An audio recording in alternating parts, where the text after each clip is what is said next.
నమస్తే, welcome to YR TV. This is journalist Anvi. So ఇవాళైతే KCR movie release అవ్వడం జరిగింది.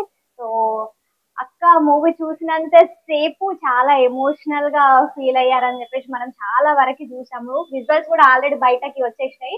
సో నమస్తే అక్క. నమస్తే. సో ఎట్లుంది రెస్పాన్స్, ఎట్లుంది ముందుగా మీరే చెప్పాలా? అంటే మేము తీసింది ఏదైనా మాకు మాకు చాలా అద్భుతంగా ఉంటది, గొప్పగానే ఉంటది. థర్డ్ ఆడియన్ గా మీకు ఎట్లా అనిపించింది? మీరు చూసారు కదా సినిమా, ఎట్లా అనిపించింది మీకు? అంటే ప్రతి ఒక్క విజువల్ కళ్ళకు కట్టినట్టుగా అండ్ కళ్ళ నుంచి కూడా వాటర్ వచ్చినాయి. మేము కూడా చాలా మందిని అబ్జర్వ్ చేసినాము. సో ఓవరాల్ గా మీకు ఎట్లా అనిపిస్తుంది అక్క? అంటే ప్రతి ఒక్క అందరిని అబ్జర్వ్ చేసి ఉండొచ్చు కదా, మీకు ఎట్లా అనిపిస్తుంది? అంటే ఇది ఏదో లేనిది ఒకటి క్రియేట్ చేసి లేనిది ఒకటి చేద్దాము అన్నది కాదు. ఈ సినిమా అంతా ఉన్నది ఉన్నట్టు చూపించినాం కాబట్టి అంటే నిజం అనేది బయటకు రావాలా, నిజం అనేది జనాలకు తెలుసు నిజం ఏందనేది వాళ్ళందరికీ గుర్తు చేసే ప్రయత్నం అంతే. సో నిజం కాబట్టి మంచిగా ఉంటది. అబద్ధం ఇవాళ మంచిగా ఉన్నా నెక్స్ట్ డే అది చేదైపోతుంది. ఇది నిజం కాబట్టి సో నాకు ఫుల్ హ్యాపీ. నేను అంటే సినిమా తీసిన దగ్గర నుంచి, సినిమా తీయడం ఒక ఎత్తు అయితే అది థియేటర్లకు రావడం అనేది కరోనా తర్వాత ఎంత పెద్ద ఇబ్బంది అనేది అందరికీ తెలుసు. పెద్ద సినిమాలు అంటే ఈజీగానే వస్తాయి కావచ్చు, కానీ చిన్న సినిమాలకు ఆదరణ కొంచెం తక్కువనే. థియేటర్లకు రావడం, జనాలు చిన్న సినిమా కోసం థియేటర్ల దాకా రావడం అనేది చాలా తక్కువ. అట్లాంటి ఈ సిచ్యువేషన్ లో కూడా సినిమా రిలీజ్ అవ్వగానే ఇంత మంది వచ్చి అన్ని థియేటర్ల నుంచి వచ్చే రెస్పాన్స్ వింటుంటే నాకు చాలా అంటే చాలా హ్యాపీ అనిపిస్తుంది. సో ఎస్, గెలిచినాం. మీరందరూ వచ్చి కూడా ఈ సినిమాని అందరు ఖచ్చితంగా చూడండి. ఒక తాండవమైన ఫీలింగ్ వస్తుంది. బావమర్దల కథ మీ కండ గట్టినట్టు అనిపిస్తుంది. సో ప్రతి ఒక్కరి జీవితంలో ఊరుకు సంబంధించిన జ్ఞాపకాలు ఎక్కడో కాడు ఉంటాయి కదా. ఈ సినిమా కోసం ఈ జ్ఞాపకాలన్నీ బయటపడుతుంటాయి. సో మంచిగా ఉంటది. మన జ్ఞాపకాన్ని మనమే గుర్తు చేసుకున్నట్టు ఉంటది. ఇంకొకటి కేసీఆర్ గారి ఫ్యాన్స్ కి ఏం చెప్పాలనుకుంటున్నారు? ముఖ్యంగా కేసీఆర్ గారి ఫ్యాన్ గా నేను కూడా చెప్తున్నా. సో మనకందరికి కన్నుల పండుగ. సో వచ్చి తనవి తీర చూడొచ్చు సినిమాను. ఇంకొకటి అక్క, చాలా వరకు అడ్డంకులు వచ్చినాయి అని చెప్పేసి విన్నాము.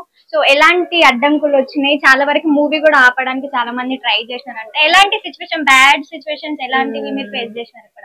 అంటే కేసీఆర్ అనేది ఒక బ్రాండ్. అది ఆ పేరు పెట్టంగానే కొన్ని ఉంటారు కదా, అంటే ఇది పార్టీకి సంబంధించిన సినిమా కావచ్చు అని కొంతమంది అనడము, కొంతమంది ఏమో వీళ్ళేం తీస్తారులే అని చెప్పేసి అనడము, ఇట్లాంటి అన్ని కూడా కొంచెం ఇబ్బంది పెట్టినారు. సో ఏదైనా సరే ఎన్ని ఇబ్బందులు పెట్టినా ఇంత మంచి అవుట్పుట్ రావాలంటే ఆ ఇబ్బందులన్నీ తట్టుకోవాలేమో అనిపించింది. అవన్నీ తట్టుకున్నాం కాబట్టి ఇవాళ ఇంత గొప్ప ప్రొడక్ట్ బయటకు వచ్చింది. So KCR. Okay, so final గా ఈ మూవీ ఎందుకు చూడాలి అసలు జనాలు?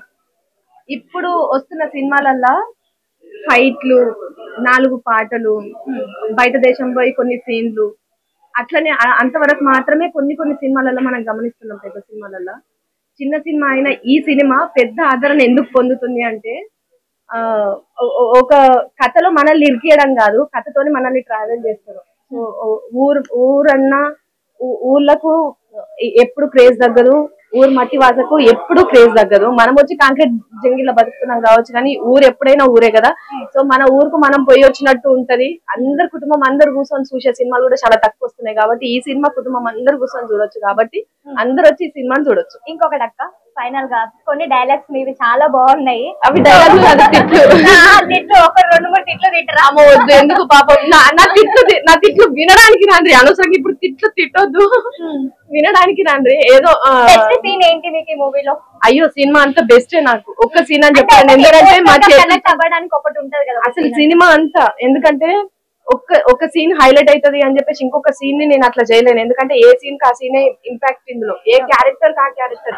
ఇప్పుడు ఈ సినిమాలో ఈ క్యారెక్టర్ హైలైట్ అని నేను చెప్పలేను. సినిమాలో ఉన్న అన్ని క్యారెక్టర్లు హైలైట్, సినిమాలో ఉన్న అన్ని సీన్లు హైలైట్. ఒక్కొక్క సినిమా చూస్తుంటే, ఒక్కొక్క సీన్ చూస్తుంటే అది మనకు పాట వింటుంటే కూడా ఒక్కొక్కటి మనకు కనెక్ట్ అయ్యే ఉంటది. కాబట్టి చోటా కేసీఆర్ సినిమానే నాకు మొత్తం ఇష్టం నాకు.